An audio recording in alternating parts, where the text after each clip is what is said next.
Have you ever been tricked, trapped, or cheated? How did you feel when you discovered that you had been had? What should you do? Find out now in A Word for Today.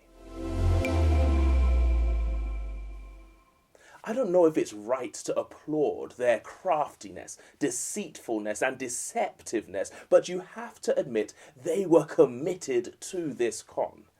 The various city-states of Canaan had heard about Israel's victories over Jericho and Ai. These Canaanite cities had fought each other frequently in the past, but now they're afraid, and so they unite to fight against Israel. But one of the city-states, named Gibeon, the city which was next on the list for Israel to conquer, had decided if you can't beat them, join them. And so a small group of Gibeonites came together and made their way to the Israelite camp after they had dressed up by dressing down, making themselves look like they had come from a far foreign city. They tell 4 lies to fool Israel. In verse 6 they say, "We have come from a very far country." But the truth was, they had only travelled 25 miles. That's 40 kilometers and not very far. In verse 8 they say, "We are your servants," when in reality they were Israel's enemies. In verse 12 they show they're crusty and crummy, dry and mouldy, stale and smelly, gone bad bread. This was supposed to be evidence that they had indeed come from a far-away place. And as if to accentuate this point, in verse 13 they show they're dirty and dusty, ruined and ragged, worn down and worn out clothes and sandals. But it's not just what they show and say, it's also what they don't say. In verses 9 and 10, they reveal that they had heard the report that Yahweh had defeated the Egyptians and Yahweh had defeated the 2 kings of the Amorites.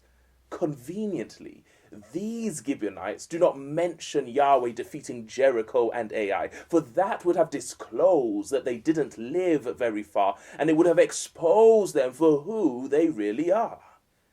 And so perhaps after begging and beseeching Joshua and the leaders of Israel to make a covenant of peace with them and not to kill them, Joshua and his leaders agree to let them live.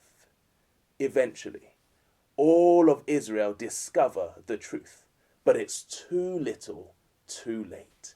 They must honor their word. This could have all been avoided if they had paid attention to our word for today, counsel. Joshua chapter 9 verse 14 records, "So the men took some of their provisions, but did not ask counsel from the Lord." If you don't want to be conned, you need to get counsel from God. If you don't want to be deceived, you need to get direction from God. If you don't want to be played, you need to be prompted by God. What Jericho couldn't achieve with walls and Ai couldn't accomplish with weapons, these Gibeonites could attain through deception. But by going to God, adhering to his word, and by following his counsel, we can avoid being fooled. And so my counsel is to follow God's counsel. Adam and Eve in the garden didn't go according to God's counsel, and that's why we're in this mess. But Jesus in the wilderness did, and that's why we are eternally blessed. It's time for me to hear from you. What did you find interesting and intriguing in this chapter? Let me know in the comment section below. You can believe me.